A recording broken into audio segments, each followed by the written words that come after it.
सगळ्यात महत्त्वाचं या रस्त्याला अनेक अडचणी होत्या.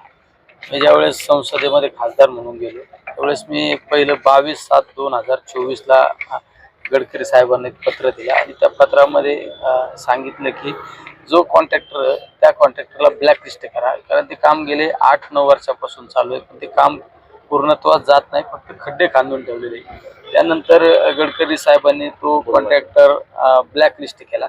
नंतर नवीन एक टेंडर ओपन झालं, पण नवीन टेंडर ओपन झाल्यानंतर ज्या निविदा भरण्यात आलेल्या होत्या त्यामध्ये फक्त 2च कॉन्ट्रॅक्टरने निविदा भरल्या आणि त्यामध्ये एकाच कॉन्ट्रॅक्ट डिस्क्वालिफाईड झालं. त्यामुळं फक्त एकच जर निविदा राहिल्यानंतर ते नियमात न बसल्यामुळे ते सुद्धा नंतरची निविदा कॅन्सल करण्यात आली. परत तिसऱ्या वेळेस त्याची एक फ्रेश निविदा काढण्यात आली आणि त्यामध्ये एक कॉन्ट्रॅक्टरला काम मिळालं आणि ते काम एक चालू आहे. खऱ्या अर्थाने आज कामाची पाहणी करत असताना बऱ्यापैकी एक समाधान आज थोड्या प्रमाणात वाटतंय, पण बऱ्याच ठिकाणी अजूनही काम अपुरं आहे.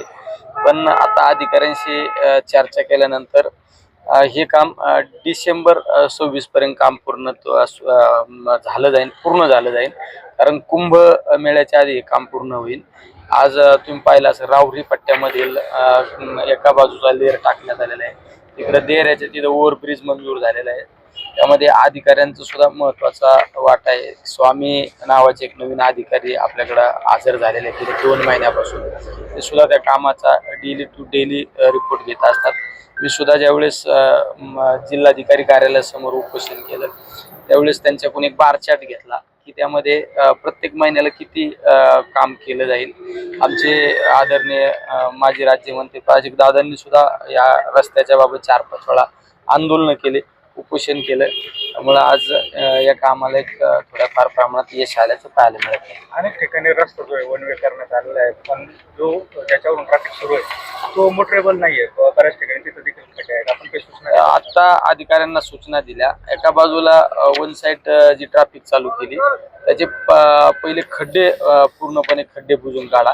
त्यांनी त्या पद्धतीने खाली कॉन्ट्रॅक्टरला सूचना पण केल्या, कामाला पण सुरुवात झाली आहे. जो नगरवरून करमाळ्याला जाणारा महामार्ग राष्ट्रीय त्या रस्त्याला देखील आता नवीन रस्ता आहे, पण त्याला सुद्धा अनेक ठिकाणी खड्डे पडायला सुरुवात. अनेक ठिकाणी खड्डे, त्याबाबत मी संबंधित विभागाला पत्र पण दिलं आणि त्या खड्डे बुजण्याचं सांगितलं. पण तुम्ही पाहिलं असेल बाजूला नगर ते संभाजीनगर रस्त्याची इतकी दुरावस्था झाली.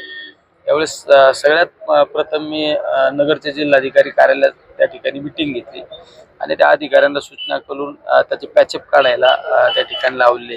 काही ठिकाणी पॅचअप काढले, काही ठिकाणी पॅचअप काढायचं काम चालू आहे.